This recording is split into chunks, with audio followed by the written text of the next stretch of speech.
Ever feel like you're just drowning in information online these days? Trying to Yeah. figure out what's real and what's not. Absolutely. Holly? Well, today we're diving into a situation in Bangladesh Okay. where things are getting really interesting. Yeah. The prime minister was recently ousted. Wow. There's an interim government in place trying to hold things together. Right. But meanwhile, Yeah.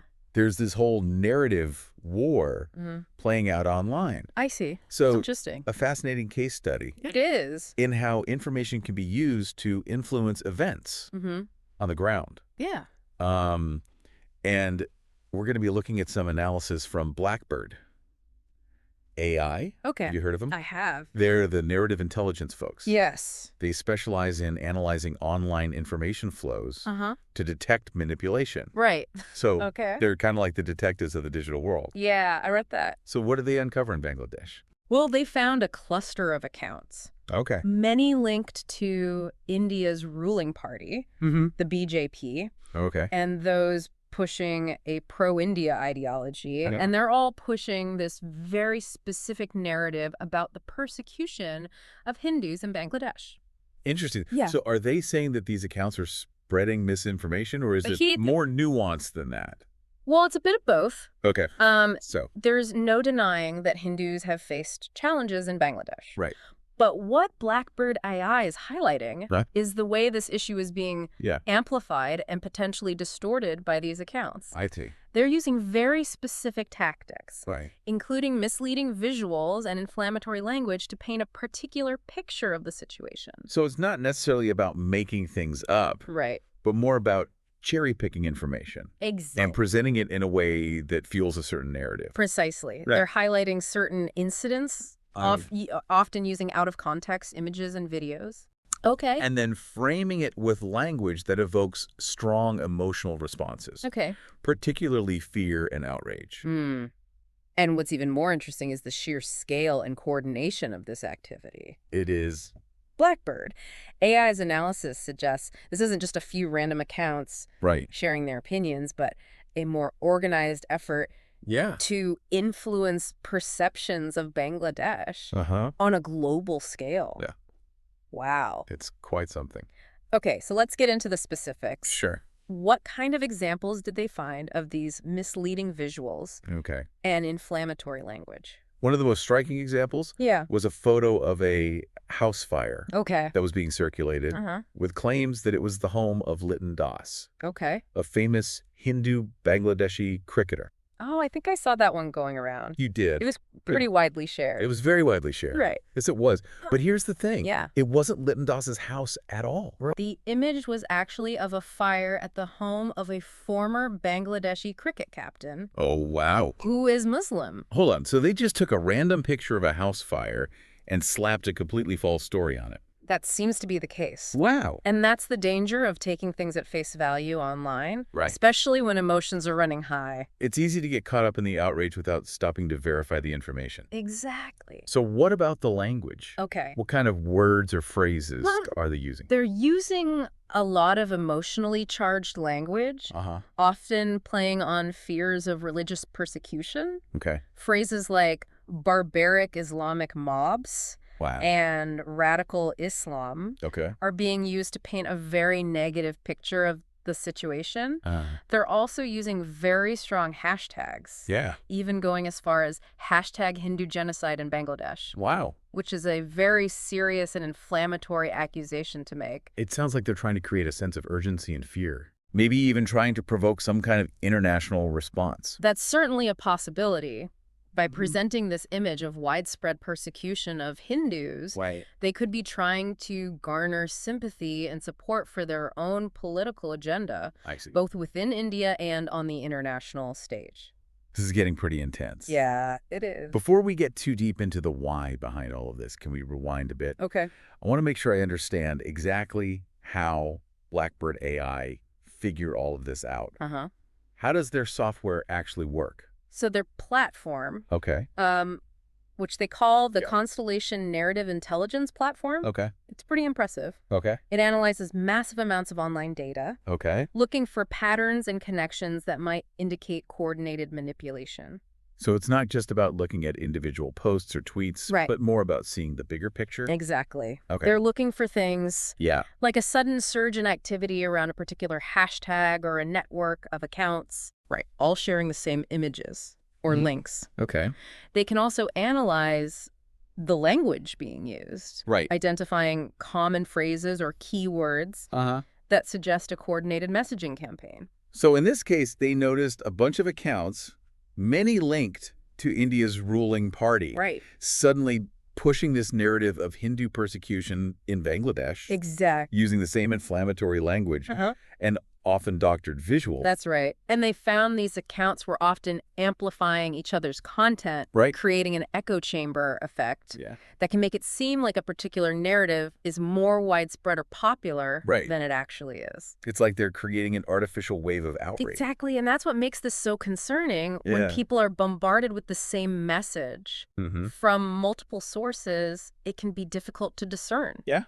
What's true and what's not, especially when that message is designed to tap into pre-existing biases, Right. fears. Like that old saying, a lie can travel halfway around the world while the truth is still putting on its shoes. Right. But in this case, it's not just one lie, it's a whole coordinated campaign of misinformation. Precisely. And that's why tools like Blackbird.AI are so important. Yeah. They can help us see through the noise and identify these attempts to manipulate public opinion. Okay. So we've talked about the misleading visuals, Right. the inflammatory language, the Yeah. coordinated activity. Yeah. But what about the why? Okay. Why are these accounts so invested in pushing this narrative about Bangladesh? Right. What's their end game?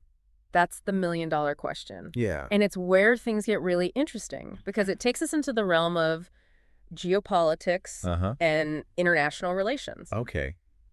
I'm intrigued. Yeah. Lay it on me. Well, you have to remember that India and Bangladesh have a complex history. Okay. They share a border. They have cultural and religious ties. Right. And they've also had their share of political tensions over the years. And some analysts believe that this online campaign could be part of a broader strategy by certain groups in India to exert influence over Bangladesh. So they're using social media as a tool of soft power. Potentially, yes. Trying to shape perceptions of Bangladesh. Yeah. And potentially weaken the current government. That's one possibility.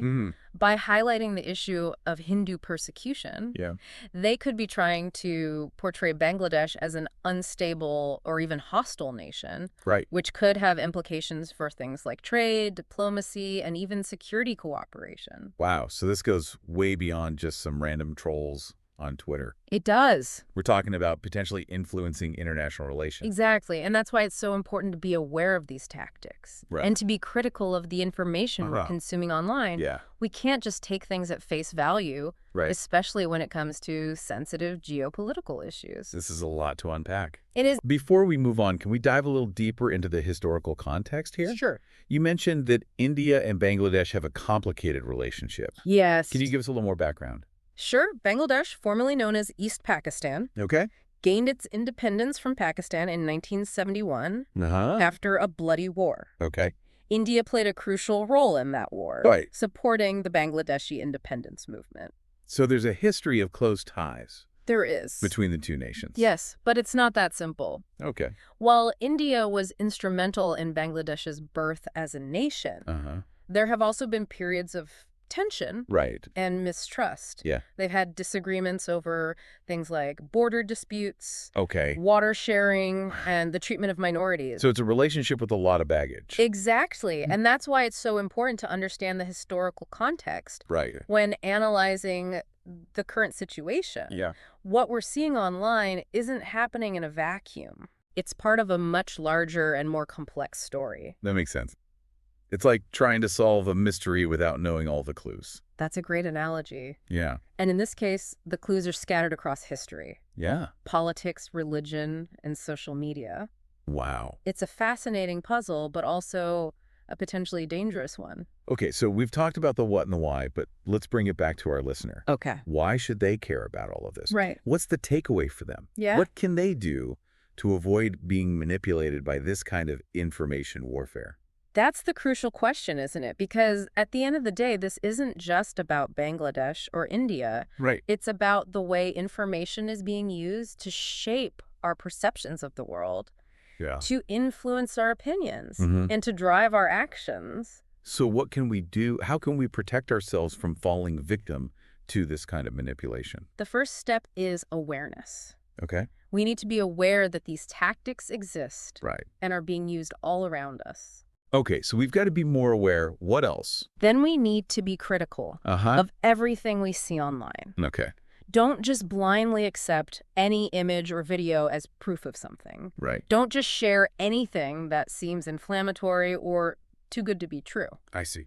Question the source, Okay. check the facts, Uh-huh. and seek out diverse perspectives. So it's about being more mindful and discerning about the information we consume and share online. Exactly. Don't just be a passive consumer. Be an active participant. Exactly. And remember, this isn't just about protecting ourselves from being manipulated. Right. It's about protecting our democracy, our society, and our ability to make informed decisions about the world around us. This has been incredibly insightful. Oh, good. Before we move on, I want to circle back to the specific examples Yeah. of misleading visuals and inflammatory language that Blackbird.AI uncovered. Okay. I think it would be helpful for our listener Uh-huh. to hear a few more of those examples just to Yeah. get a better sense of how this kind of manipulation works in practice. Absolutely. I think seeing those concrete examples can really drive home the point. What else did Blackbird AI find? Yeah. Well, remember that video we talked about earlier, the one that was supposedly showing Hindu women being held captive? Yeah, that one was really disturbing. It turned out to be footage of students protesting at a university in Dhaka, completely taken out of context. So they took a video of a student protest Yeah. and tried to spin it into a story about religious persecution that's just blatant manipulation. It is. And it highlights the need for critical thinking and source verification. We can't just assume that everything we see online is accurate, especially when it comes from sources that may have a vested interest in pushing a certain narrative. Right. We have to be our own fact checkers. Yeah. What about the hashtags? You mentioned that they were using some pretty inflammatory ones. Yes. Besides hashtag Hindu genocide in Bangladesh, which is incredibly inflammatory, they were also using hashtags like hashtag save Bangladeshi Hindus. Right. Hashtag Hindus are not safe in Bangladesh, and hashtag allies on Bangladeshi Hindus. It's interesting how they're using these hashtags to both spread their message and to create a sense of solidarity and urgency. Exactly. They're trying to create a movement to rally people around this narrative of Hindu persecution. And hashtags are a powerful tool for doing that. So what's the takeaway here? What should our listener be thinking about after hearing all of this? I think the biggest takeaway is that we're all living in an information war zone. We're constantly being bombarded with information from all sides, and it's up to us to filter through that information, to critically evaluate it, and to decide what to believe. It's like we need to develop a kind of information immune system. That's a great way to put it. We need to be able to identify and resist the attempts to manipulate our thoughts, beliefs, and actions. And it's not easy. It takes effort. It takes vigilance. But it's essential if we want to be informed citizens and to make sound judgments about the world around us. Absolutely. Yeah. We can't just be passive consumers of information. We need to be active, engaged, and discerning. So be aware, be critical, be skeptical, and don't be afraid to ask questions, to challenge assumptions, and to seek out different perspectives. That's excellent advice, because in this age of information overload, the most important skill we can develop is the ability to think for ourselves. Well said.